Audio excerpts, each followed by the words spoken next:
Hello everyone, আজ যে ভিডিওটা শেয়ার করতে চলে এলাম এটা অনেক সকালে, প্রায় এখন ঘড়িতে বাজে সকাল 7টা। তাড়াতাড়ি রেডি হয়ে চলে এসেছি দোকানে, কারণ আজকে যে কাজটা রয়েছে সেটা হচ্ছে একটা এঙ্গেজমেন্ট লুক, যেটা আমি সকালবেলা ক্রিয়েট করতে চলে এলাম একা একাই, কারণ বাকিদের এখনও আসার সময় হয়নি, কারণ তাদের বেলায় আবার আসতে হবে। তো আমার ক্লায়েন্ট চলে এসেছে, যার উপর আমি মেকআপও শুরু করে দিলাম। পুরো ভিডিওটা হয়তো পরপর নিতে পারিনি।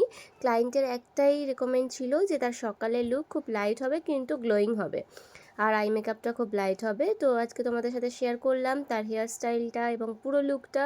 তোমরাও জানাবে কেমন লেগেছে এবং অবশ্যই কমেন্ট করে জানাবে, এবং ক্লায়েন্টের কেমন লেগেছে সেটাও তোমরা ক্লায়েন্টের মুখ থেকেই শুনে নাও। কেমন লাগলো সেজে? খুব সুন্দর লেগেছে, চুল বাঁধাটা তো খুবই ভালো লেগেছে, খুব আর ভালো লেগেছে। মেকআপ? খুব সুন্দর হয়েছে। লাইট মেকআপ চাইছিলিস সেরকম হয়েছে? হ্যাঁ, একদম। সকালের চোখটা খুব ভালো লেগেছে। পছন্দ হয়েছে? একদম। Thank you.